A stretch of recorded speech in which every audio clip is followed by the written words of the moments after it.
Eh bien salut à toutes et à tous les amis, c'est Axis Biker. J'espère que vous allez bien. Aujourd'hui, comme vous le voyez, je suis pas à bord d'un roadster ni d'une sportive. Je suis sur la dernière Tiger Triumph 660. C'est la première fois que je conduis une routière, oui. Enfin, j'avais essayé la Ducati Multistrada, la 790 si je dis pas de bêtises. Là, cette moto est différente parce que c'est un 3 cylindres. Elle fait 81 chevaux en version débridée, mais aujourd'hui je suis en rodage. Regardez, la moto a même pas 100 km. Elle est en rodage, donc on va y aller tranquille. Je dois pas dépasser les 90 km à l'heure. C'est très bien, ça sera notre vitesse de croisière aujourd'hui. Moteur de 81 chevaux, donc là je suis bridé en A2 à 47,5. Mais ça va, c'est pas horrible. Elle a quand même de la patate. Forcément, je peux pas monter très haut dans les tours parce qu'on dépasse vite les 90 km à l'heure sinon. Mais elle a énormément de reprises, que ce soit en seconde, en troisième, en quatrième, etc. Mais jusqu'en sixième en fait. Elle a une très bonne reprise. C'est l'avantage du 3 cylindres de chez Triumph, c'est que c'est plein partout. Le pic de couple est à 6000 tours. Forcément on pourra pas les atteindre aujourd'hui à moins que je sois en troisième. Je m'attendais pas à un tel comportement en fait.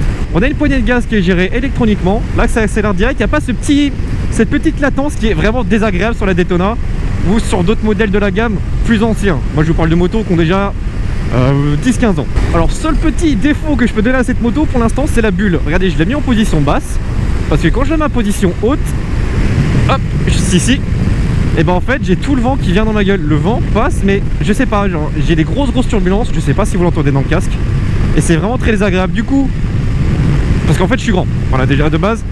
Peut-être parce que la moto est un peu petite pour moi, je fais 1m85, donc voilà, peut-être que la bulle est peut-être trop petite, je sais pas si ça change pour mettre une bulle un peu plus haute. Mais voilà, c'est le seul point négatif que je peux donner pour le moment. Cette moto est d'une souplesse. Là, je suis à 6ème à 80. Je la conduis des bouts des doigts. Elle est vraiment très agile. Le train avant est d'une légèreté. Alors pneu en rodage forcément, hein.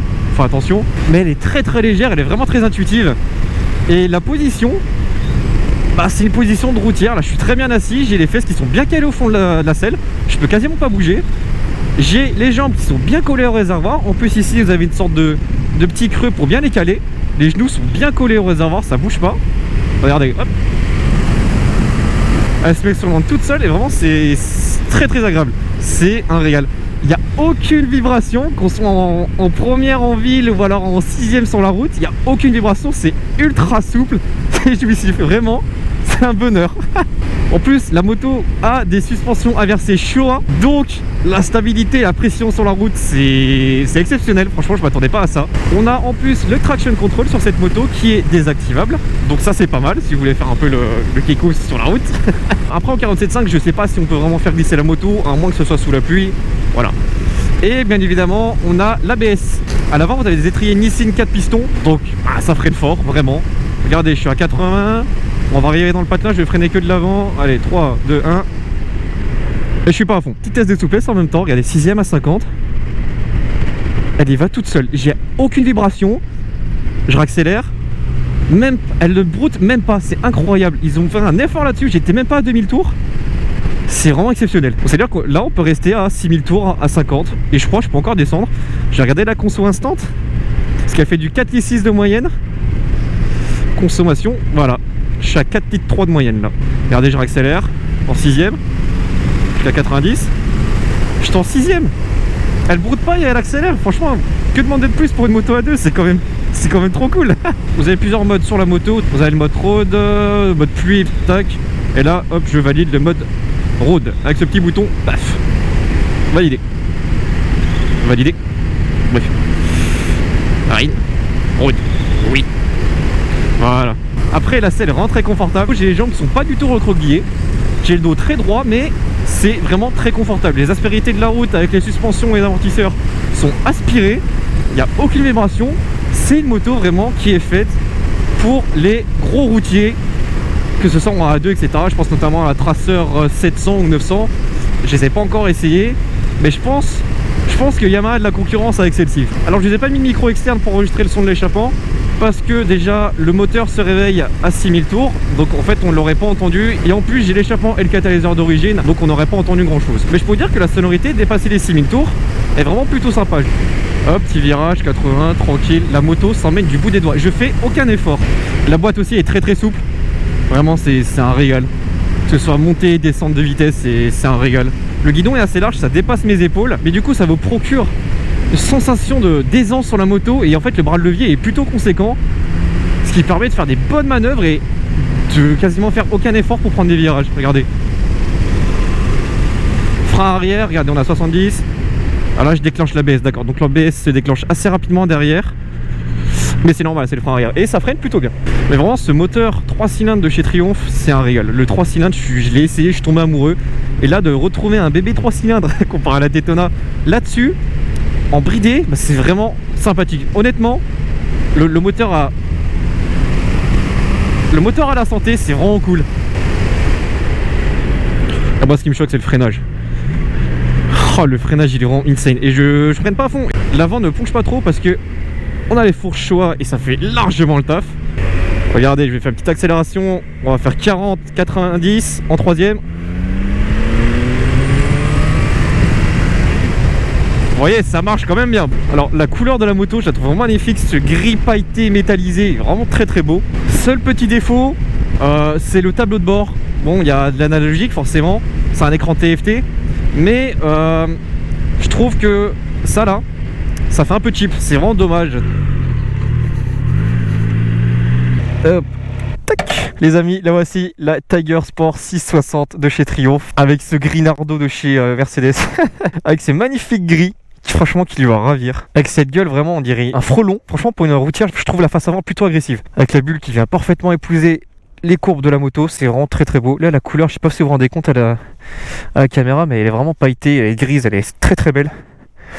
Grise et noire comme ça. Alors, comme je vous disais tout à l'heure, du coup, c'est les suspensions inversées de chez Showa qui font un taf énorme. C'est les étriers Nissin à l'avant. Ils freinent très très bien. Là-dessus, il n'y a rien à dire. Regardez la taille des étriers, il est tout petit. Franchement, ça freine très très bien. Avec l'ABS en plus, vous êtes vraiment serein sur la moto. Dessus, vous avez un embrayage anti-dribble. Donc, ça veut dire que dès que vous arrivez un peu trop dans les tours et que vous rétrogradez, la moto a tendance à bloquer l'arrière.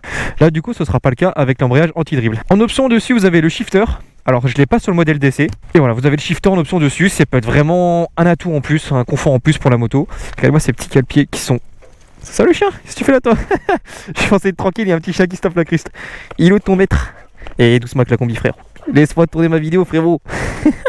Du coup je disais, regardez ces petits cale-pieds qui sont en alu, brillants comme ça, j'adore. Du coup ça c'est la précharge qui se règle manuellement. Alors je sais pas dans quel sens ça marche, j'aurais dû demander. Je pense que si vous serrez comme ça, la charge sera plus dure et du coup la suspension sera un peu plus ferme. Alors regardez, hop, on allume la moto. Petite animation sympathique. Et c'est un éclairage à LED. Ah j'adore. Les petites veilleuses là, LED pareil. Très très beau. Franchement l'éclairage il est ultra puissant. Là je suis même pas en plein phare, ça m'éblouit. Et pour mettre les pleins phares, hop, on appuie juste une fois et ça les met. Ah la gueule qu'elle a, regardez sérieusement. Mais de face comme ça, je suis désolé, mais on dirait vraiment pas une routière. On sent qu'elle va attaquer du bitume quand même. Et bien sûr vous avez l'écran TFT qui est personnalisable. Menu principal, tac. Alors voilà, mode de conduite rain, nanana. Voilà, vous avez deux modes de conduite. Là, il y a le mode road. Voilà. L'ABS, on peut pas le déconnecter. Configuration de la moto. Ah, voilà, clignotant. Ah oui, vous avez les clignotants qui sont automatiques. Donc, en fait, quand vous prenez un virage à gauche, à droite, etc., vous penchez la moto. Quand la moto se redresse, les clignotants se coupent automatiquement. Ce qui est très pratique. Vous pouvez bien sûr le mettre en manuel. Mais bon, quand on a l'option, pourquoi s'en priver? Traction control. Voilà, vous savez quoi, on va le désactiver parce qu'on est des foufous. Oui, je désactive le traction control. Tac.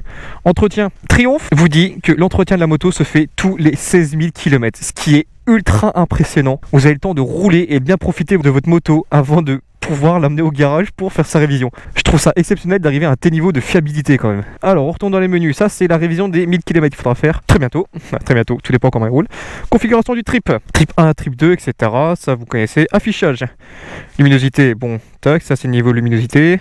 Oh, il est déjà au maximum. Support visible. Là c'est état du carburant, regardez si je l'enlève. Ça c'est le carburant qui se met au dessus. Liquide de refroidissement, tout ça, entretien, luminosité, rapport engagé. Tout ça vous pouvez l'enlever et ça s'affiche bien évidemment au dessus. Ah on a la pression des pneus, d'accord, ok. Pas mal, regardez, il me dit que le traction control est désactivé. Je sais mec, je sais qu'il est désactivé. Hop, et on éteint.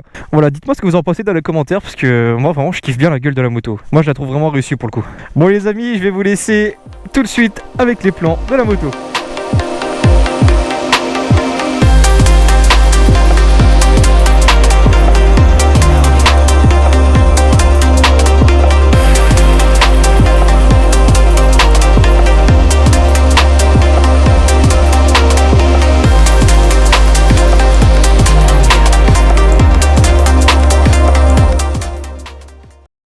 Bon allez les amis, on y retourne.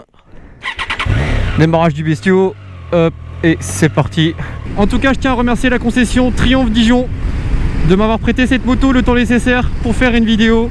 Là j'ai pu faire pas mal de plans, pas mal de photos, et j'ai pu tout bonnement bien profiter de la moto malgré ce temps qui est un peu moche, on va dire, entre guillemets, pour rester poli. Quelques petites corrections. Alors à l'avant, ce ne sont pas des étriers 4 pistons mais 2 pistons avec des disques de 310 mm. Donc c'est du 2 pistons par étrier, mais ça fait largement le taf. Donc la moto est annoncée à 206 kg tout plein fait. Moi, honnêtement, je ne sens absolument pas le poids. C'est un vélo, c'est un régal. 206 kg, on ne les sent pas vraiment. C'est ultra... Regardez, c'est incroyable. C'est un vélo. Bon allez, les pneus sont en rodage, vous voyez, tranquille. Et la Triumph Tiger 660 de 2022 est disponible à un tarif de 9000 € hors option avec le shifter, etc. La consommation, voilà, s'annonçait pour 4,6 litres en moyenne. Moi, avec le test, j'étais... Alors, j'ai pas dépassé les 100 km/h, on est bien d'accord. Je suis à environ 6 litres de moyenne. 6 litres de moyenne, ça nous laisse une grosse autonomie. Là, il me dit encore 160 km, c'est nickel. On a un réservoir de 17,2 litres. C'est pas mal, c'est pas monstrueux pour une routière, mais c'est pas mal. Et voilà, c'est à peu près tout ce que j'avais à dire sur cette moto. Dites-moi ce que vous en pensez dans les commentaires. Si vous avez des questions, n'hésitez pas, je serai là pour y répondre. Je vous remercie d'avoir regardé la vidéo. N'oubliez pas de vous abonner, de commenter et de partager la vidéo. C'était Axis Biker et on se dit à la prochaine pour d'autres vidéos. Salut!